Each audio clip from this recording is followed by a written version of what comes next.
And now, the next poet is a man who publishes, I think, one of the best poetry magazines around, called South Bank Poetry, which some of you have seen on sale here.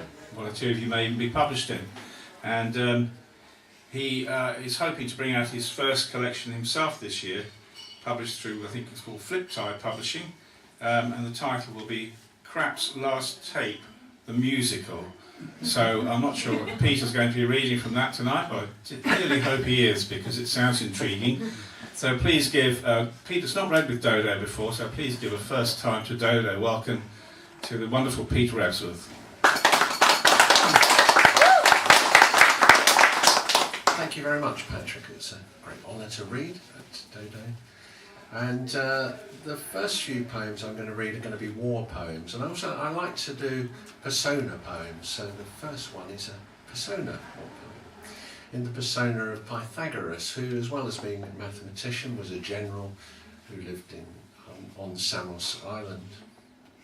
It's called Pythagoras Prepares His Troops. If you're going into battle, you have to get the angles right. To be ready, there has to be a burn rising slowly from the stomach to the throat, where it's corked back down so your chest silently throbs alongside your heartbeat. Your wrists and fingers are all calm, as alert and focused as your eyes. You aim where you have to. Try and get your shot in first.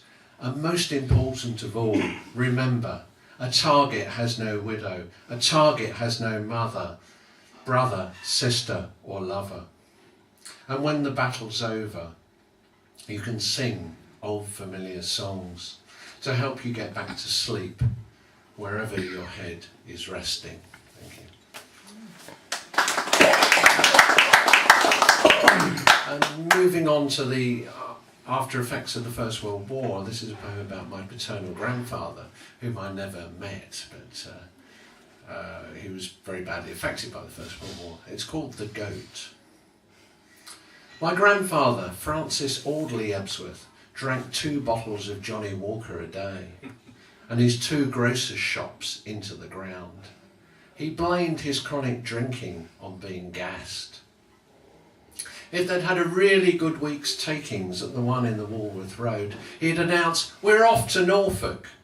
Then he and my dad Ben would cab it all the way there. Sometimes, before he blacked out, Francis Audley would tell his son how he had to take breaks and piss on his machine gun to cool it down, before he could kill more of the Hun. At home, they kept a goat who'd eat anything, including newspapers. One day, approaching middle age, he ate a Daily Express too many, and his stomach exploded. Okay. True story. And next one is more contemporary. The impact of non-intervention. On the outskirts of the city, up a rocky hillside, some way from what they don't want you to see, stands a painter's easel. As you climb and approach, careful not to stumble, a canvas can be made out against a dark background in large white letters. Welcome to Homs, twinned with Guernica. And the next one is, it's sort of part war poem, but it's not really, it's more futuristic, and it's concerned with this notion of trying to establish this impossible thing, the online shoebox, which nobody's managed yet. And the conceit of it is that is achieved, but everything else gets wiped out. The unexpected elevation of the online shoebox and its consequences. After the over-communication wars broke out, everything was finished. Books, journals, manuscripts, gone long before. The way of all hard copy. When few thought it feasible to construct somewhere to deposit the old and unwanted, let alone face on-screen total wipeout. With the online shoebox being the only survivor in the cyber bunker. In the shoebox's black museum, out of bounds to children, which naturally some are drawn to, then turn away from in terror. There are torn images of matted dead flowers taped to railings, surrounded by soft toy animals and dolls, misshapen and degraded. Evidence how horrible things have happened to infants at a time later than anyone could have imagined.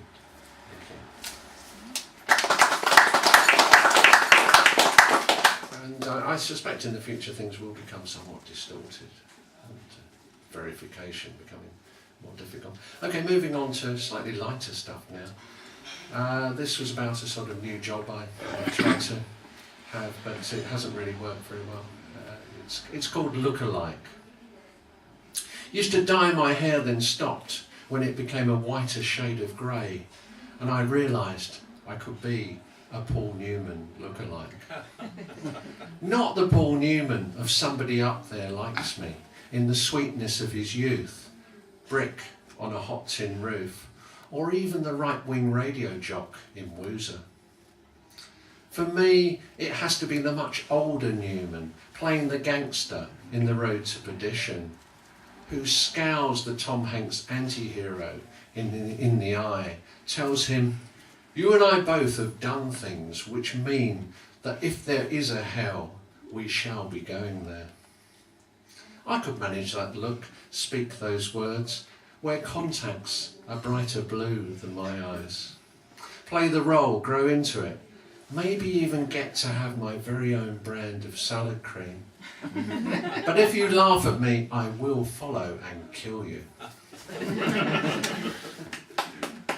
And next one, with the bank holiday looming, we're going to get a double bank holiday, aren't we, in a couple of weeks.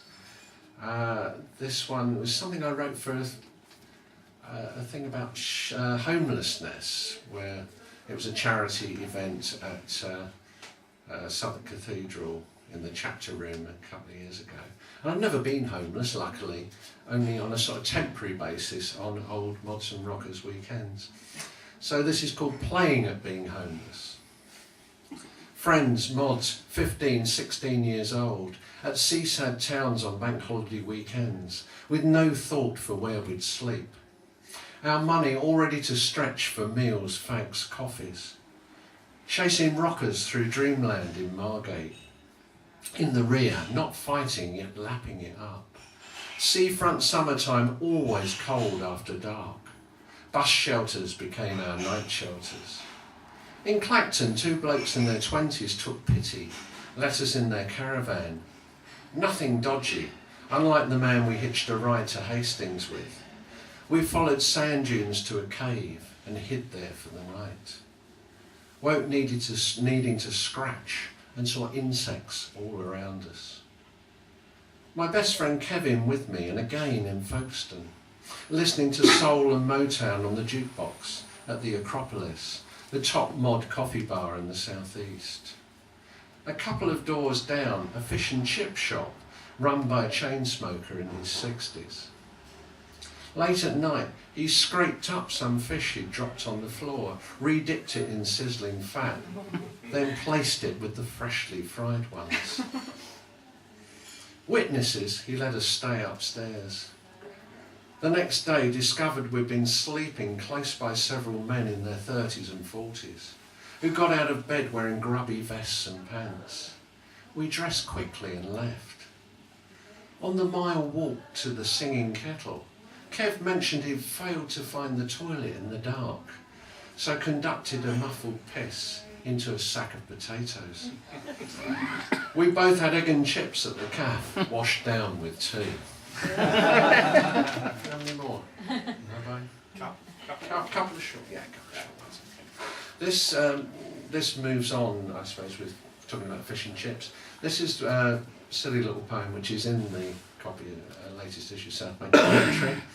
It's about a fish and chip shop opposite Waterloo Station, and the name is the title, which is also the first line.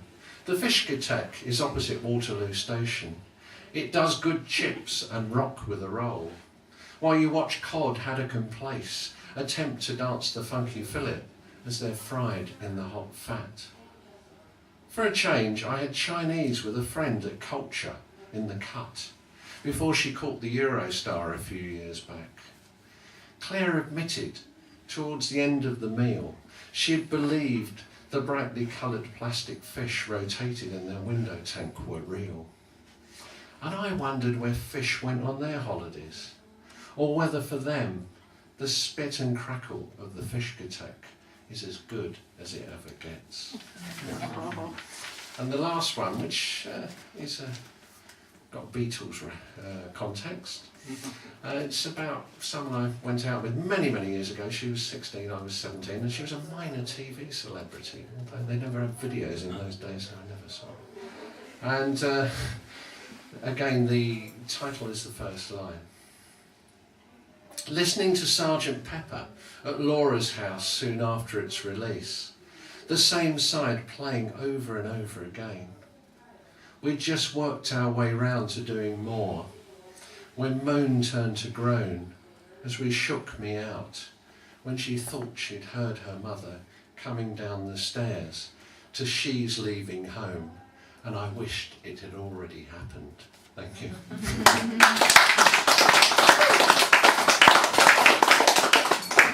And more applause, please, for Paul Newman. I think he said he was. Yeah.